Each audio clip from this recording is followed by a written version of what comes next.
Hi friends, welcome to iSmart Champs. Today our topic of discussion is about electrostatics.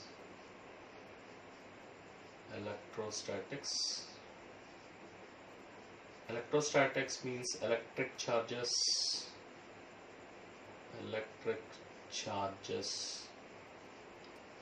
and electric fields.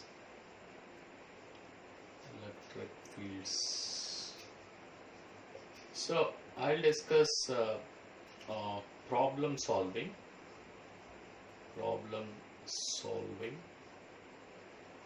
sessions. This is problem solving sessions on electrostatics, electric charges and electric fields. This is connected to 12th physics chapter 1.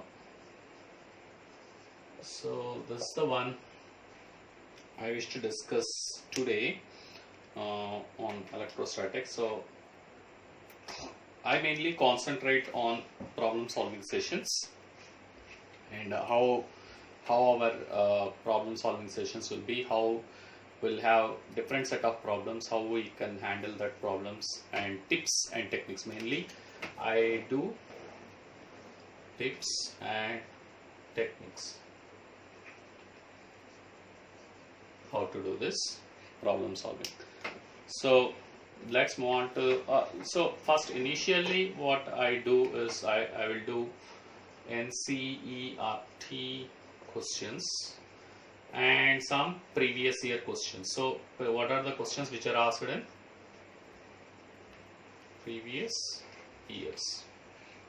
So this is what I discuss in this particular video. So let's move on to the questions. What are the different sorts of questions? Let's see. So let's see the first question.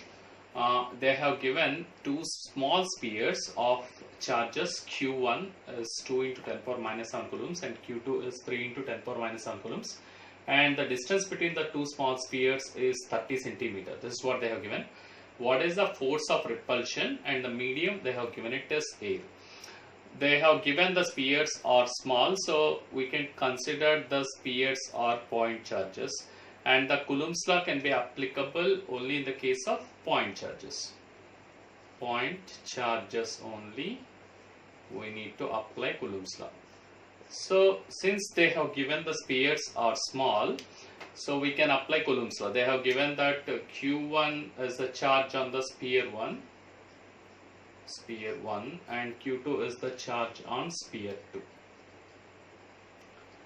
and they have given both are positive charged, hence there will be repulsion because like charges will repel. So the formula is given by F is equal to 1 by 4 pi epsilon naught Q1 Q2 by D square, where D is the distance between them, and D they have given it as 30 centimeters. So 1 by 4 pi epsilon naught value is 9 into 10 power 9 Newton Coulomb power minus 2 meter square, and the D is 30 into 10 power minus 2 meters, that is 0.3 meters. So when we substitute the values, 9 into 10 power 9, that is 1 by 4 pi epsilon naught value, and the charges will multiply here, and the 0.3 whole square meter square. Now you can see that meter square, Coulomb power minus 2 is cancelled with Coulomb and Coulomb. So when you give the calculation, it's only the newtons which will sustain. So that's the unit which will sustain here, newtons. So that's the force, you can see, that is 6 into 10 cube newtons. Both charges are positive, hence it is repulsive force. So that's it for the first question. We got to find the force of repulsion between the two positive charges. We found that this is 6 into 10 cube newtons. Let's move on to the next question.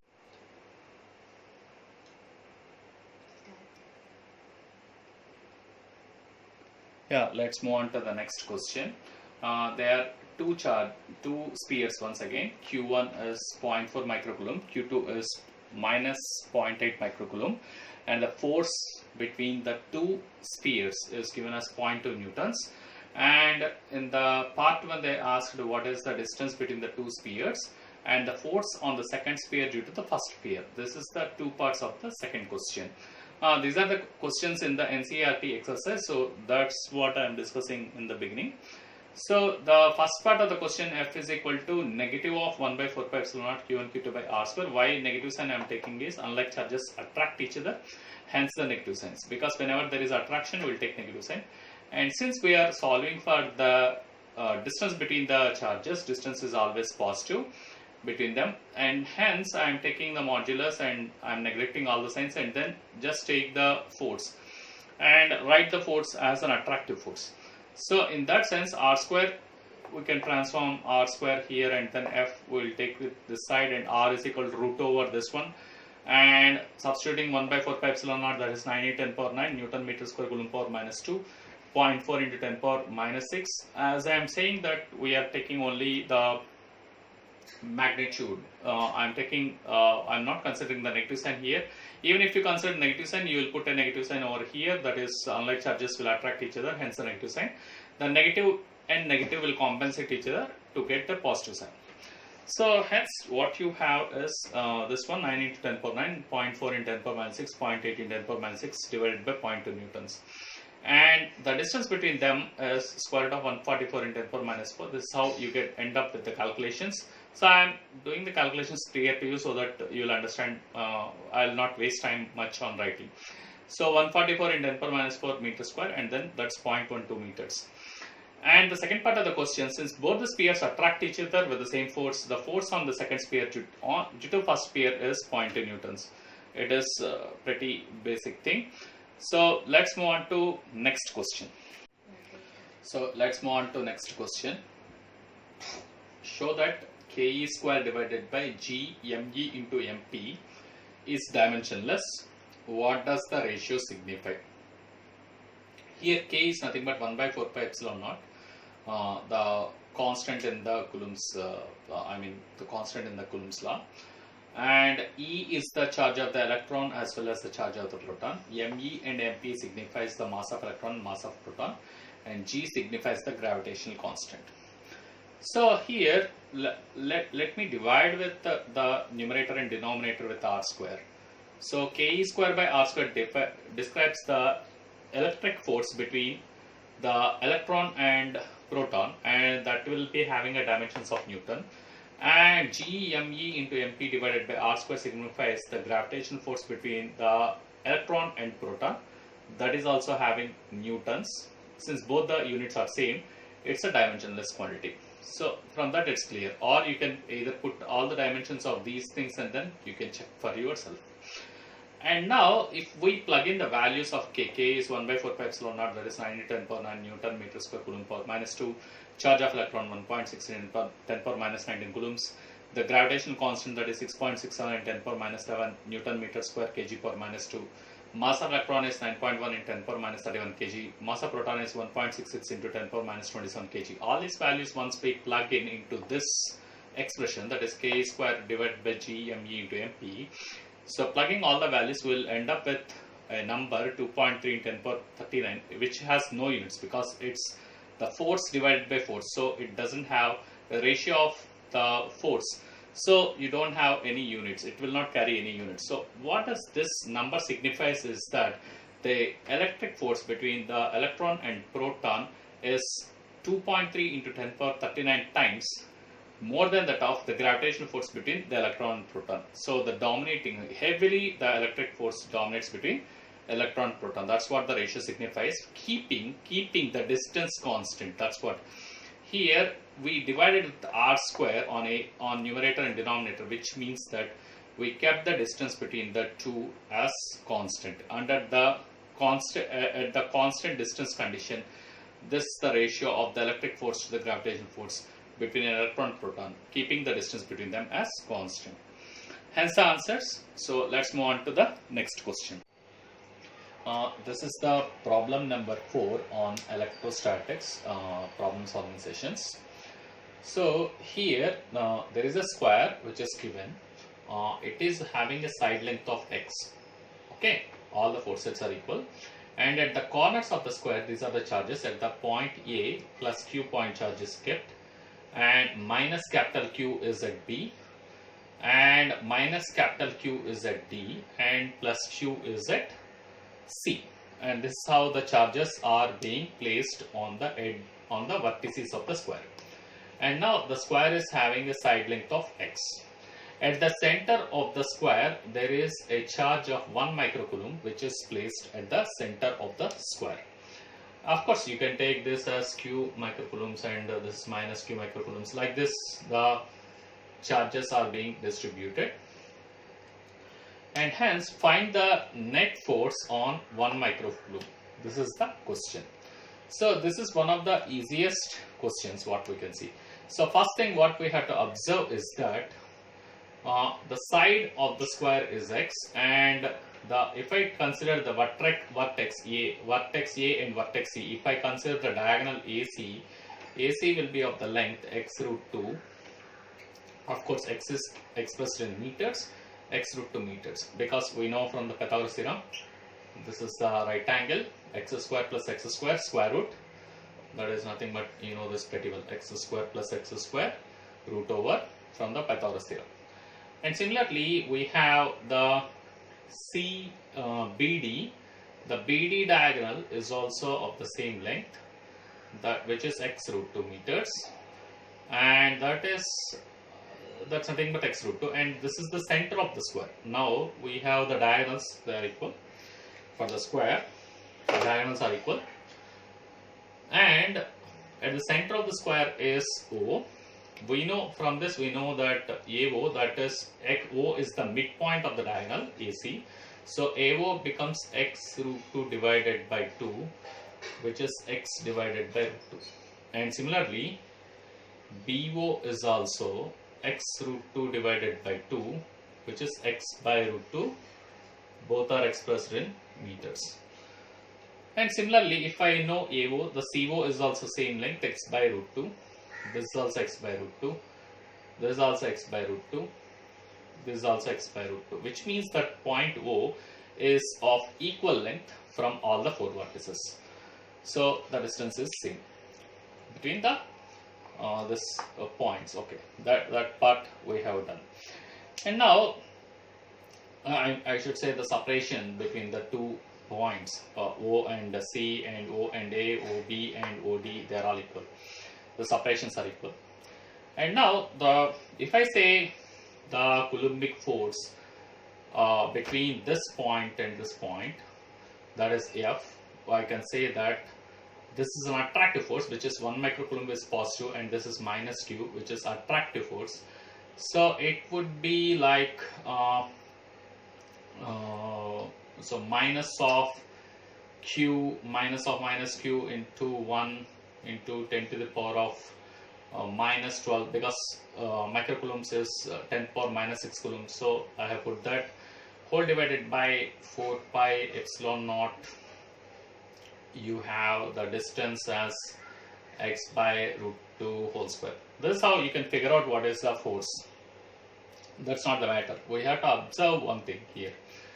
Here we see this 1 microcoulomb is being pulled along this direction towards the negative charge. So this negative charge will attract the 1 microcoulomb. Assume that this is the force F with which it is attracting this side, and the same force F with which this minus Q microcoulombs will attract 1 microcoulomb towards this way. So because these two are the same equal amount of forces, these two will cancel out each other. And similarly, this plus Q microcoulomb will repel this 1 microcoulomb charge in this direction, let us say with the force of F dash, and this plus Q microcoulomb will repel this 1 microcoulomb in this direction, which is opposite to this F dash, that is also F dash. So the net force on this point because of these two charges will be 0, that is QC as well as QA will be 0, as well as QD and QB, the net force is also 0. So entire net force is 0 on 1 microcoulomb charge. So you can remember one thing while doing this problem. Whenever you see a symmetric symmetric charge distribution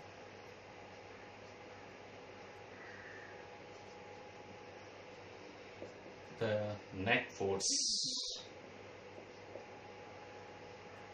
about the point of symmetry. Point of symmetry is 0. So whenever you see a symmetric charge distribution, the net force about the point of symmetry is 0. Here the point of symmetry is this point. This is the center where you can see the symmetry. Suppose if I have a hexagonal arrangement of charges, like if the charges are distributed at the corners of the hexagon, suppose plus q charge is only distributed at the corners of the hexagon, the net force at this point will be 0. The net force at this point will be 0. That is, the point is at the center of the hexagon. Net force at this point will be 0. That's it for this question. So let's move on to another one.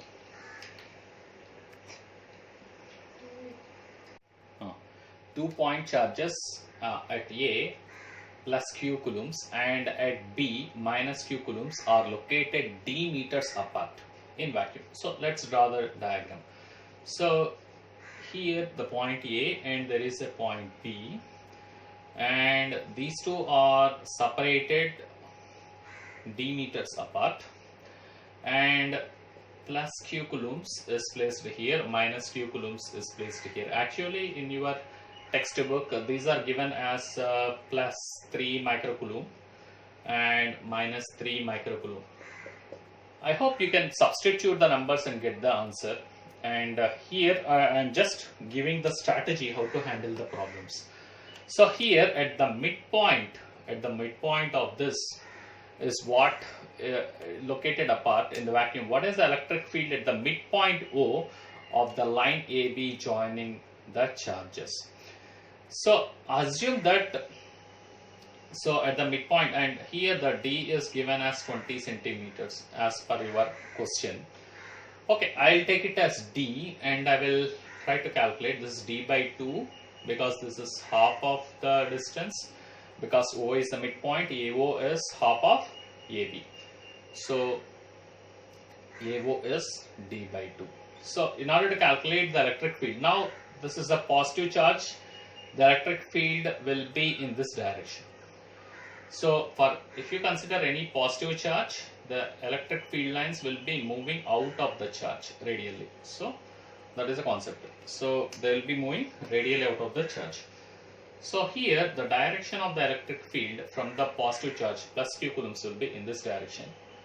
And at this point O, what is the electric field? Let me write for E plus Q will be KQ divided by R square. So R value here is D by 2. So that is D by 2 whole square. This is what we have. And now that is E plus Q. And let's see what is E minus Q. Because of the negative Q charge, what will be the electric field is what we have to calculate. And for the negative charge, when you have a negative charge, the electric field lines will be moving inside the negative charge, moving towards the negative charge. They will be moving towards the negative charge inside. So here the direction of the electric field because of the negative charge at the point O will be of the same direction as that of the positive charge.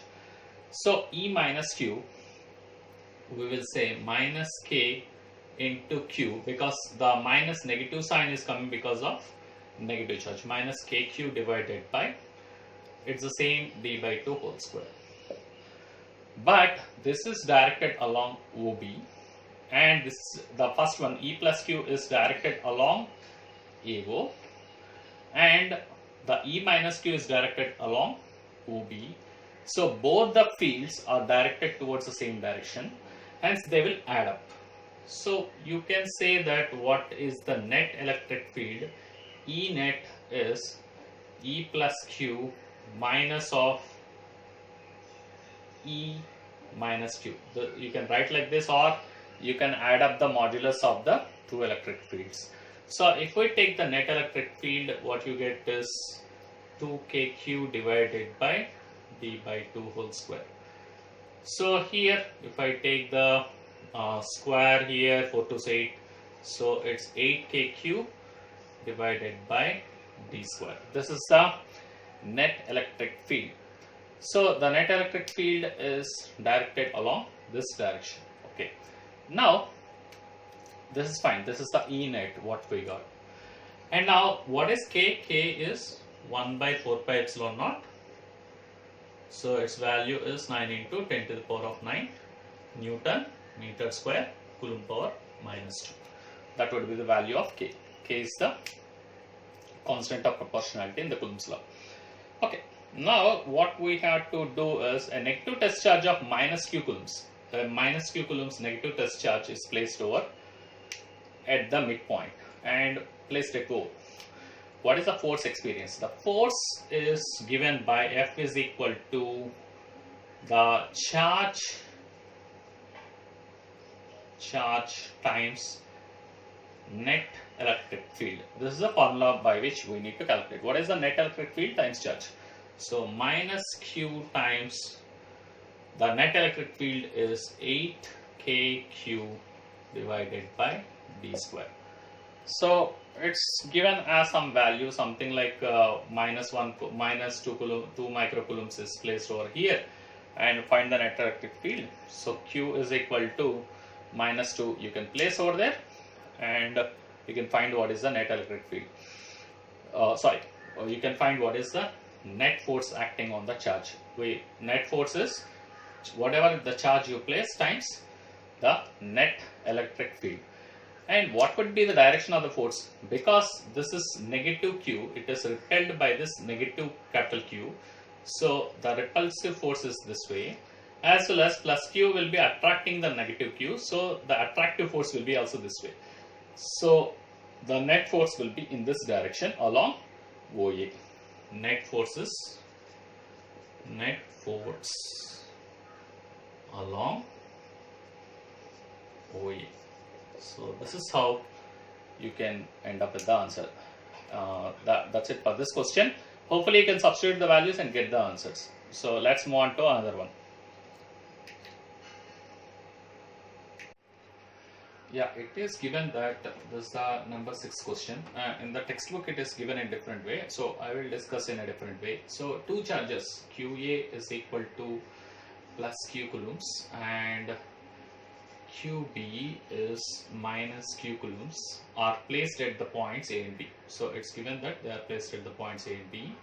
The coordinates of A are 0, 0, minus Z, and the coordinates of B are 0, 0, Z. This is what they have given.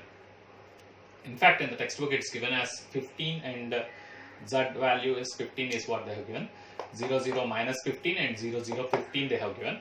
And this charge is something they have given, like plus 3 or minus 3 microcoulombs. So what the question is, what is the net charge and the dipole moment? Okay, dipole moment. So this is the question what is given. So always this is the dipole. Situation is this is a charge. This is the point A and this is the point B. At the point A plus Q charge is there.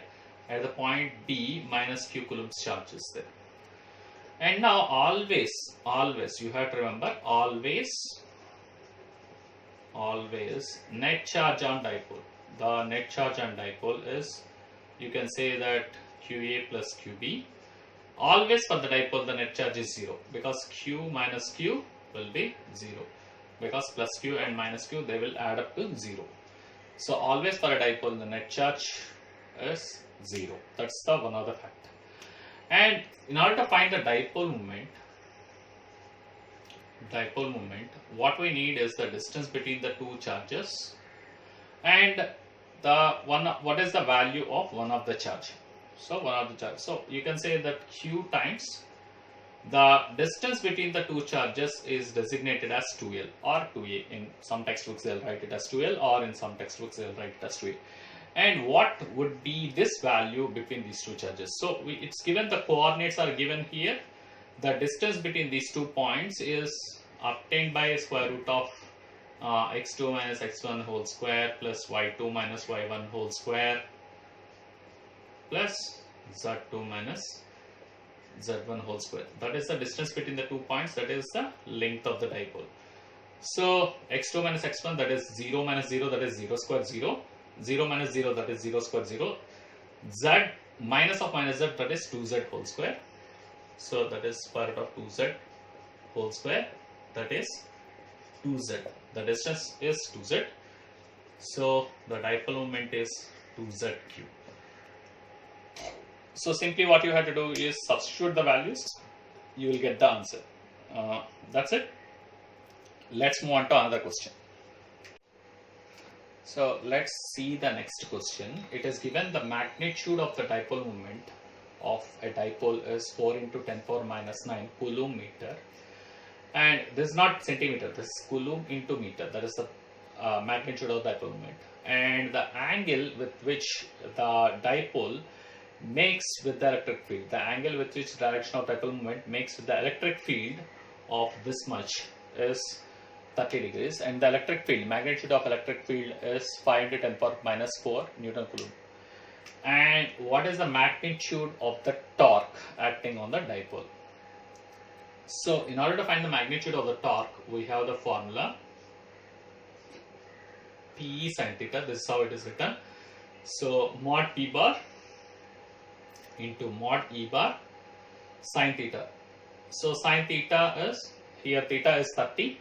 So let's substitute the values. So the mod P bar is 4 into 10 to the power of minus 9 coulomb into meter, and E is 5 into 10 to the power of minus 4 Newton meter into sin theta is sin 30 degrees. Given theta is 30. So it is 4 into 5 into 10 to the power of minus 9 minus 4 will give minus 13. So coulomb meter into Newton meter, this is what we have. Sin 30 value is half. So let's work out. So this is how it will cancel. This is 2 to 4. So this is what we have. So this is PE sin theta. So 5 to 10. So that is 10 to the power of minus 12 is what we have. Sorry, this is Newton per coulomb. Newton Coulomb inverse. Newton Coulomb inverse. And so you have coulombs gets cancelled. Sorry, this is Newton Coulomb's inverse, Newton per coulomb. So that's the electric field. So the coulomb gets cancelled. So what we get is 10 to the power 5 to 10.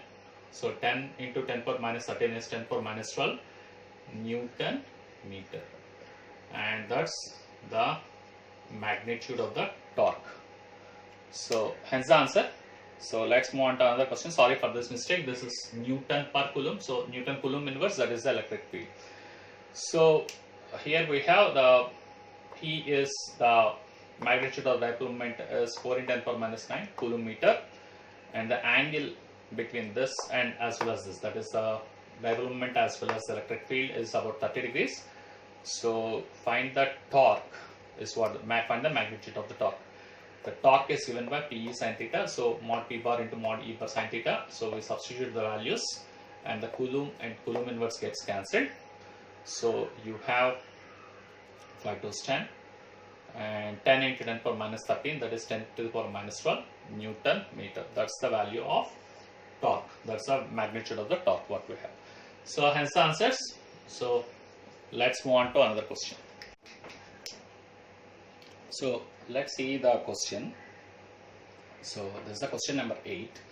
Two identical conducting spheres, both are insulated.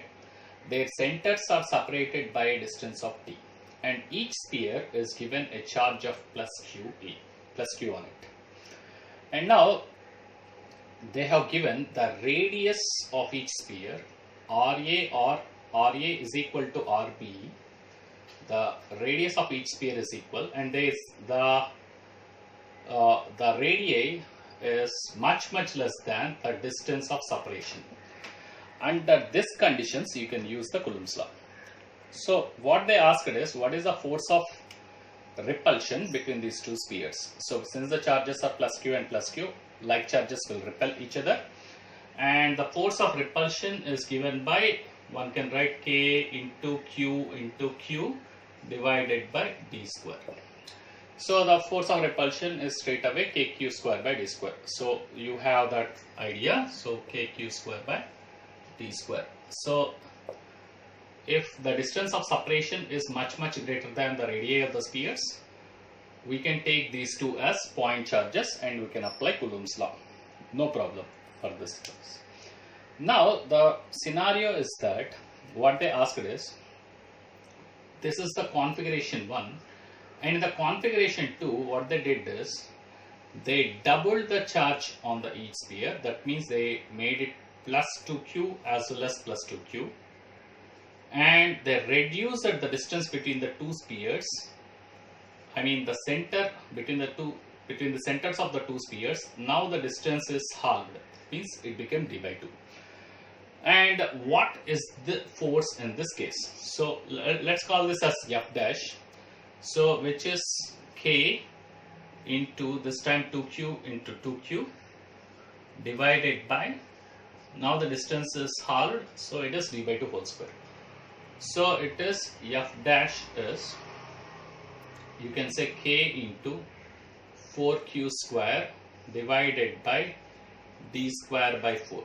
So it is 16 times kq square by d square.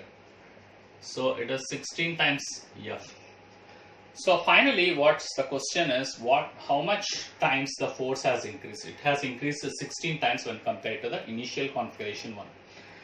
So the second configuration, by doubling the charge on each sphere and reducing the distance between the spheres to half of the original distance, then the force is increased 16 times. So they can ask the ratio. What would be the ratio of the force in the second configuration to the force in the first configuration? That would be 16. So this is how you can end up with the answer. This is the question. Hope you have understood. So in the textbook you have similar kind of question like these two are two conducting copper spheres which are insulated, and they were given some charge, and the separation, they have certain separation, and the separation between the two spheres is much greater than the radii of the spheres. This is how the question is. So you can refer to the question in the NCERT. So let's move on to another question. So let's move on to another question. There are two spheres, two conducting spheres A and B, and they were given charges of plus q coulombs each, and they are having both the radii of these two spheres. That means RA is equal to RB, like the earlier question. There we have taken, they were given an uncharged sphere, conducting sphere C they have given, and it is uncharged conducting sphere C. That sphere C is first brought into contact with the sphere A, and the C is the same material as B and A. Assume that the sphere A is made of copper, okay, and sphere B is also made of copper, and sphere C is also made of copper, and they are identical spheres. Identical refers to the radii are same. RA is equal to RB is equal to RC. The radii of all the spheres is same. Now the uncharged conducting sphere is brought into contact with the sphere A. So because it is uncharged, the charge on the spheres will be equally distributed. So the charge on the first sphere is Q, and the charge on the second sphere, that is C, is 0 divided by 2.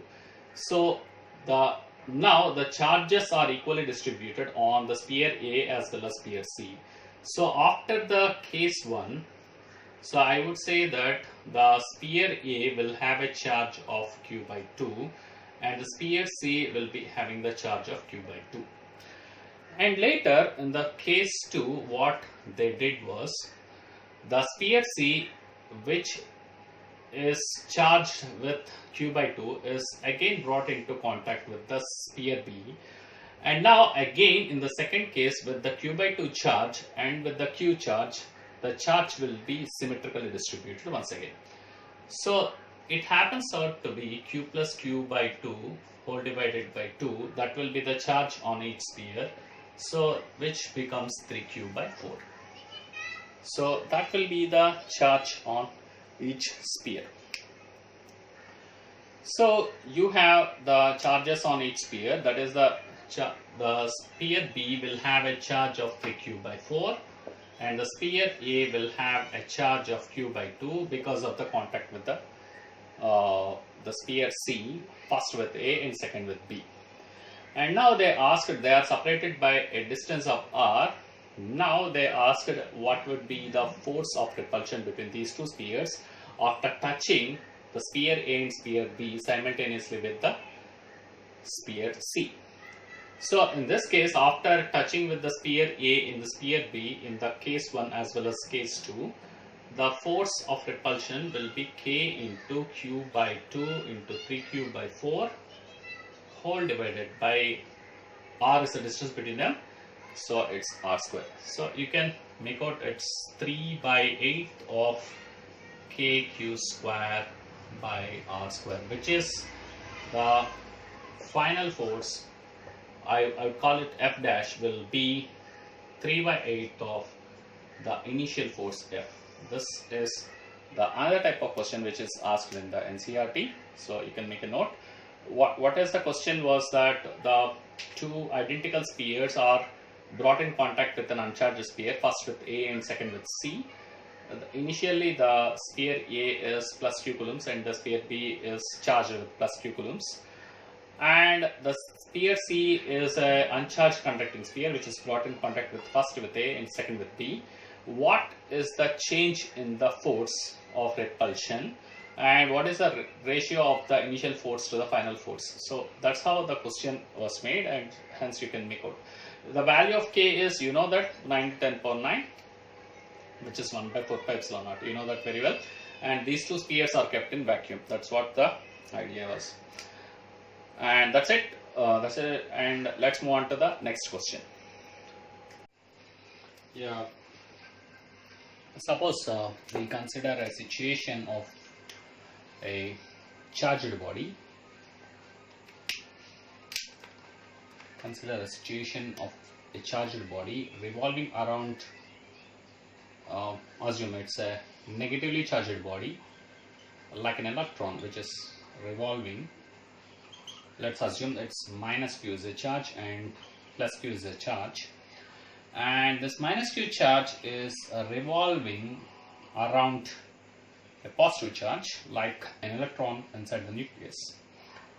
And now it's you need to find the time period of rotation of this particular negative charge around the positive charge, and this is the question.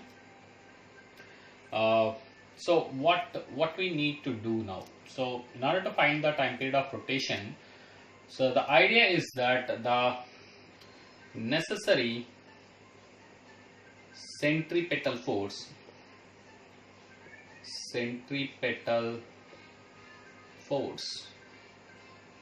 is provided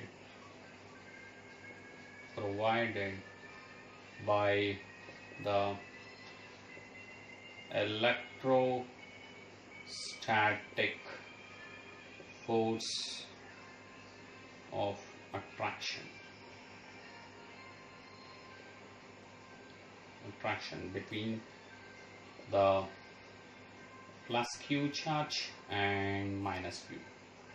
So with this idea we will go ahead in deriving the time period of rotation of this negative charge around this positive charge. So how do we do this? So hopefully you have noted.